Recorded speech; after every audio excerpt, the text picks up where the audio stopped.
دھمکیوں کا کیا ہے ہارون صاحب، جتنی مرضی بڑی دے دیں، اصل بات تو یہ ہے کہ آپ کا آپ کو دشمن کو کبھی کمزور نہیں سمجھنا چاہیے، الرٹ رہنا چاہیے. لیکن ہارون صاحب ہماری امن کی خواہش کو بھی ہماری کمزوری نہیں سمجھنا چاہیے. تو اب اس ہنگامے کا کیا علاج ہے سوائے اس کے کہ پاکستان کو دھمکیاں دی جائیں اور ضرورت پڑے تو تھوڑی سی چھیڑ چھاڑ کی جائے. پاکستان آرمی ریڈ الرٹ پہ ہے، فضائیہ بھی تیار ہے ذہنی طور پہ، جنگ نہیں چاہتے، مگر یہ ہے کہ جنگ وہ کریں گے.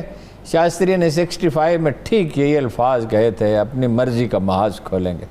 وہ اپنی مرضی کا محاذ کھول کے لاہور میں حملہ ہوا تھا. مگر بھارت کیا چاہتا ہے ہارون صاحب؟ پہلے بپن راوت نے جو کچھ کہا اور آر کے ایس نے جو اس نے کہا، وہ 27 جون کے بعد جو قصہ چھڑا جموں ایئرپورٹ پہ جو حملہ ہوا. اب دلچسپ بات یہ ہے کہ قید بپن راوت صاحب نے کہا تو یہ کہ ہم پاکستان حملے کر رہا ہے ڈرون سے، اور ہم اپنی مرضی سے، اپنی مرضی کی جگہ پہ، اپنی مرضی کے طریقے سے محاذ کھولیں گے پاکستان کے خلاف.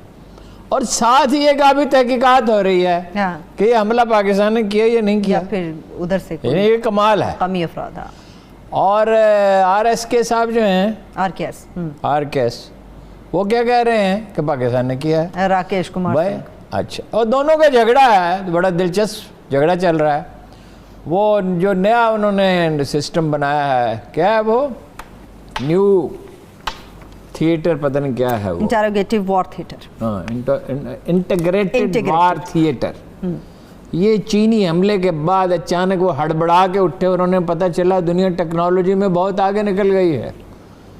اور اب انٹیگریٹڈ وار، جیسے ہم نے اپنی انٹیلیجنس ایجنسیاں جو ہیں ان کا ایک مربوط نظام بنایا ہے نا، انہیں اب ٹیکنالوجی کی ضرورت ہے اور سسٹم بدل رہا ہے. بپن راوت کے بارے میں بات رہی ہے، مودی کا بڑا فیورٹ ہے، اور اس نے کہا تھا پچھلے نومبر میں، اس سے پہلے بھی کہا جائے، ایک دفعہ تو اس نے یہ بھی کہا تھا چین اور پاکستان کو بیک شکست دے سکتے ہیں، اور یہ نہیں کہیں کہہ دیا کہ چین، پاکستان، امریکہ، روس سب کو شکست دے سکتے ہیں. اور اسی لیے اس کے لیے ایک عہدہ تراشا گیا، سسٹم ہی بدل دیا گیا اس کے لیے. اچھا، وہ کہہ رہا ہے کہ ابھی تحقیقات ہو رہی ہے، اور وہ کہہ رہے ہیں کہ جی پاکستان انوالو ہے. اچھا، اس میں ہوا یہ اصل میں ظاہر ہے لوکلی ہے، اگر ہوا ہے ایسا، ان کا تو یہ نہیں پتا قصہ گھڑ بھی لیتے ہیں.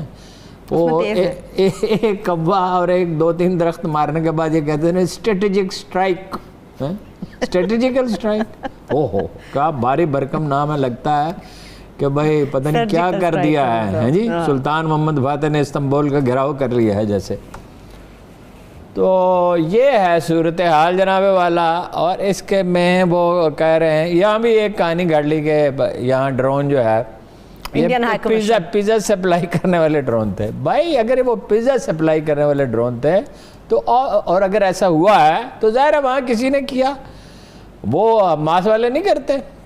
اب یہ کہہ رہے ہیں کہ ہم وہ لیزر کا سسٹم بنائیں گے. اچھا، وہ اپنا ڈرونز کا، وہاں تو جیمرز ہی نہیں تھے، کیونکہ وہاں تو صرف ہیلی کاپٹر تھے جموں پہ، لڑاکا طیارے تو نہیں تھے، کوئی خطرہ تو نہیں تھا. انہوں نے تو بھائی ہمارا اتنا نقصان کیا پاکستانی طالبان کے ذریعے، افغان طالبان نہیں، یہ ذرا ڈفرینشیٹ کریں ہمیشہ، کہ ہمارا کہ 1 کروڑ روپے کا طیارہ تھا جو کراچی ایئرپورٹ پر تباہ کیا گیا تھا. اور وہ اب جیمر لگائے ہیں ٹرکوں پہ لے جا کے، اور لیزر ٹیکنالوجی کے ذریعے ڈرونز کو تباہ کرنے کا نظام بنائیں، شوق سے بنائیں. تو وہ کشمیریوں کے دل تو نہیں جیت سکتے، اس کا تو کوئی طریقہ نہیں ہے. اب مسئلہ کیا ہے، یہ دھمکی دینے کی ضرورت کیوں پیش آئی ہے؟ سیز فائر پہ تو عمل ہو رہا ہے، بارڈر پہ تو پھر یہ کیا معاملہ ہے؟ یہ معاملہ یہ ہے جناب، رافیل طیاروں کا معاملے میں ایک فرانسیسی ویب سائٹ نے، میڈیا پارٹ نے ایک سٹوری نشر کی، ٹھیک ہے، اور اس کے بڑے خوفناک نتائج برآمد ہو چکے ہیں، اور انڈیا ہل کے رہ گیا ہے، اور فرانس میں تحقیقات شروع ہوگی. انڈیا میں بھی سٹوری ہے، شدید ریئیکشن. اچھا، کیا ہے؟ کانگریس سمیت تمام اپوزیشن پارٹیاں کہہ رہی ہیں فوجداری مقدمہ دائر کریں. رافیل طیارے خریدنے تھے 2001 میں، تو یہ بات چیت شروع کی گئی، خریدے گئے 2012 میں. ٹھیک ہے، 126 کا ارادہ تھا، صرف 26 طیارے خریدے گئے. ٹھیک. اس دوران ہوا یہ کہ وہ گپتا صاحب تھے، کیا پورا نام کیا ہے؟ سوشین گپتا. اس کو انہوں نے رافیل طیارہ بنانے والے 2 کمپنیاں ہیں جو مل کے وہ کام کرتی ہیں، انہوں نے ہائر کر لیا. سوشین گپتا جو ہے اس کے تعلقات ہیں امیت شاہ سے بھی، اس کے بیٹوں کے طرف. یہ جو امیت شاہ ہیں، یہی امیت شاہ، یہ سب مراد یہ یہاں باہر کریڈور میں نہیں کھڑا ہوا. نہیں وہ مودی صاحب کے ساتھ ساتھ جو نظر آتا ہے امت شاہ, بی جے پی کا, ان کا نام تو ہر ایک کو اب یاد ہے. اور دوسرا ناموں کی وجہ سے ارون جیتل, کیا نام تھا, ارون جیٹلی, ارون جیتلے, وہ تھے اس وقت وزیر خزانہ, ان سے تھے ان کے مراسم. یہ جو صاحب ہیں سوشین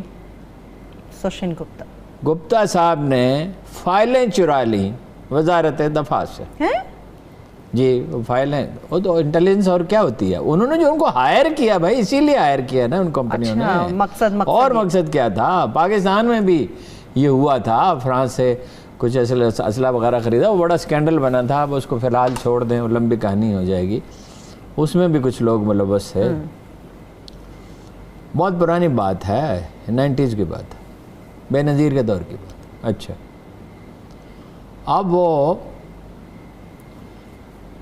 وہ جو ساری پوائنٹس بنائے گئے تھے وزارت دفاع نے, اس طرح نیگوشیٹ جو اسٹریٹجی تھی پوری انہیں پتہ چل گئی. دیکھیے نا, میں ایک چھوٹا سا پلاٹ خریدنا چاہتا ہوں اور کسی کو بتا دیتا ہوں کہ مجھے اس کی بڑی سخت ضرورت ہے, اور یہ مجھے اگر 50 لاکھ روپے میں ملا, چھوٹا سا پلاٹ ہے, 50 میں لے لوں گا, مگر بہرحال میں کوشش کروں گا مجھے 35 لاکھ میں مل جائے, کیونکہ مارکیٹ پرائس اس کی جو ہے یہی 36-37 لاکھ ہے. کوشش کروں گا اگر وہ ضرورت مند ہوگا. سودا بازی تمام چیزوں میں اسی طرح ہوتی ہے. اب جب انہیں ساری انفارمیشن مل گئی کہ انہیں ضرورت کتنی شدید ہے اور یہ کیا اسٹریٹجی اختیار کریں گے اور کیا بات کریں گے, تو وہ تو پہلے سے مینٹلی تیار ہو گئے, سوچ لیا انہوں نے. اور مذاکرات ہوتے رہے. مذاکرات سرکاری سطح پہ ہوئے, رافیل کے نمائندے بھی شریک ہوئے, جہاز بنانے والے دو کمپنیاں انفیکٹ وہ مل کے کام کرتی. طیارے خرید لیے گئے. آخری وقت پہ کیا ہوا, ایک عجیب واقعہ ہوا. اس معاہدے میں یہ لکھا جانا تھا کہ کرپشن کی, اگر کرپشن ہوئی تو اس کی تحقیقات ہوئی. مودی صاحب نے ذاتی طور پر مداخلت کر کے وہ کمیٹی سے کہا کہ اس شک کو نکال دیا جائے, اور وہ نکال دی. فرانس میں تحقیقات ہو رہی ہے, وہ تو ساری تفصیلات سامنے آنے والی ہیں. وہ جج صاحب جو ہیں ان کے حوالے کر دیا گیا. وہ ڈائریکٹوریٹ ہے عمل درآمد کا, ایک محکمہ ہے جس کو امپلیمنٹیشن ڈائریکٹوریٹ غالباً کہا جاتا ہے. تو وہ نکال دی. مذاکراتی ٹیم اس سے متفق نہیں تھی, مگر وزیر اعظم نے کہا نکال دیں. وزیر اعظم کے پاس تو جواز ہو سکتا ہے, نواز شریف کے پاس کتنے جواز ہیں. اب ایک ہنگامہ برپا ہے, تو اب اس ہنگامے کا کیا علاج ہے سوائے اس کے کہ پاکستان کو دھمکیاں دی جائیں اور ضرورت پڑے تو تھوڑی سی چھیڑ چھاڑ کی جائے. پاکستان آرمی ریڈ الرٹ پہ ہے, فضائیہ بھی تیار ہیں ذہنی طور پہ, جنگ نہیں چاہتے, مگر یہ ہے کہ جنگ وہ کریں گے. شاستری نے 65 میں ٹھیک یہی الفاظ کہے تھے, اپنی مرضی کا محاذ کھولیں گے. وہ اپنی مرضی کا محاذ کھول کے لاہور کی سرحد پہ آ پہنچے. کسی کو یہاں گمان نہیں تھا لاہور میں حملہ ہوا تھا, مگر نتیجہ کیا نکلا جب آپ مینٹلی تیار ہوں. 71 ایک بالکل مختلف صورتحال تھی. اچھا یہ بھی اس نے کہا وہاں تو 2 ڈویژن تو کل آرمی تھی, آبادی ناراض تھی, اقتدار منتقل نہیں کیا گیا تھا, انڈیا کو موقع مل گیا. اس میں تو بھٹو اور یحییٰ خان اور شیخ مجیب الرحمان شریک تھے سارے, اس میں امریکہ روس شریک تھے, عالمی سازش تھی, ایک مدہوش آدمی حکمران تھا. آج تو وہ پاکستان, اس پاکستان میں آئی صحیح نام کی کوئی چیز تھی, ایک بس برائے نام تھی. اس کے بعد بنی نہ آئی صحیح. جناب اکرم تھے جن کے بارے میں کہا جاتا تھا کہ وضو کے سلیپر ہمیشہ ان کی کرسی کے پاس رکھے رہتے تھے, اور ان سے ٹیک اوور کیا تھا جنرل اختر عبدالرحمان نے, جنہیں سپر اسٹریٹجسٹ کہا جاتا تھا, جنہوں نے وہ کہا جاتا ہے کہ دنیا بھر کے گوریلا لیڈر جو ہیں جہاں کہیں ہوں گے وہ جنرل اختر عبدالرحمان کی زندگی سے سبق سیکھ سکتے ہیں. ان کے بعد جنرل حمید گل نے ٹیک اوور کیا, جن کی کمٹمنٹ جو ہے وہ بیانڈ ڈاؤٹ سمجھی جاتی تھی. تو آج تو وہ صورتحال نے, اس نے کہا بھی بپن راوت نے کہ یہ یا تو ایک محدود جنگ ہے یا یہ میسیج ہے, ہمیں بتانے کی کوشش کی گئی ہے کہ ہماری صلاحیت کیا ہے. جس کسی نے بتایا اس کا جائزہ لے رہے ہیں, مگر الزام بھی پاکستان پہ عائد کرنے کی کوشش کر رہے ہیں. کوشش تو پاکستان پہ نہیں الزام عائد کریں گے, اور کس پہ کریں گے. قربانی کا بکرا ہی چاہیے ہوتا ہے. کبھی وہی